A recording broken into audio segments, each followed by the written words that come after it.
The entire Cape Coast University campus was adorned with MPP colors. Ahead of the program, traders had already begun cashing in on party supporters. Turnout was impressive, but security was on high alert with painstaking inspection. Over 1,000 police, military and fire service personnel were all in action amid several CCTV cameras sited at various strategic locations. An imposing banner of the president and his vice directing delegates to the conference auditorium.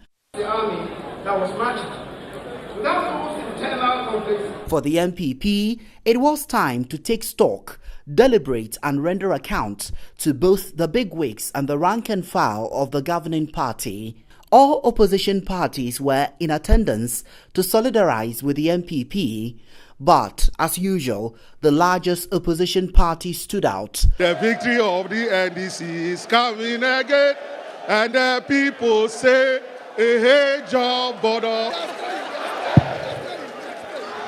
The NDC had a few reminders for the president and his team.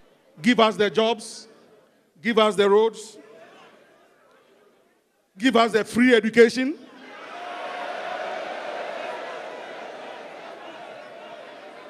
pay the nursing training allowances, pay the teacher training allowances, pay the DKM customers, pay the God is Love customers, pay the contractors, and stop the army worms from entering Kwame Nkrumah's Ghana. Vice President Dr. Mahmoud Bawumia outlined progress made so far in the MPP government's economic restructuring drive and indicated that the economy was on the path of growth. This is only the beginning. There is more to come under the leadership of Nana Addo Dankwa Akufo-Addo. Much, much more, especially in the area of job creation. We are putting the framework together and we're empowering the private sector, and we will see, inshallah, more and more jobs starting to emerge as we proceed. Fellow Ghanaians, we are delivering on our promise of transforming the economy, and by the grace of God, we will continue to deliver.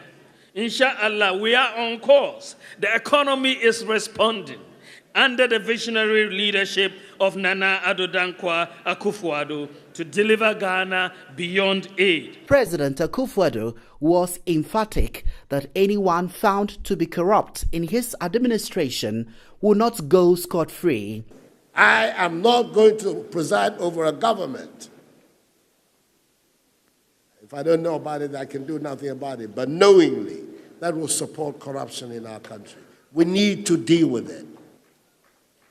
Every allegation of corruption that is made against any of my officials, I have given instructions to the law enforcement agencies that they should investigate each and every one of them. Nana Addo Dankwa Akufo-Addo was convinced that he will prevail in spite of what he says are clandestine moves in Parliament to delay the establishment of the Office of Special Prosecutor. There will be a lot of parliamentary moves to try and delay its coming into being by those who are interested in delaying it. But it will come. It will come.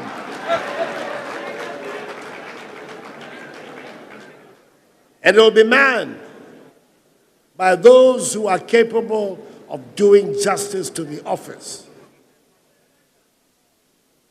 and who are committed to the fight against corruption in our country.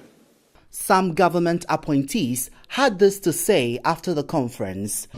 The highlights for me was the fact that he's not going to condone any acts of corruption from any of us, his appointees, and he will act swiftly. And for me, that is key. For me, that is key. And then, of course, he talked about the fact that we all have to be committed, we all have to be united in the party, and so on and so forth. We have suffered in opposition. 8 years is not 8 days and not 8 months. And so immediately we came, most of our youth have suffered. They need engagement, they need employment. I will use your medium to tell our youth that they are the economic assets of this country. They are the future of the country. They are supposed to be the eye, the ear, and the mouthpiece of this great party. The conference brought together thousands of delegates across the country and top echelons of the MPP, including former President John Agyekum Kufuor.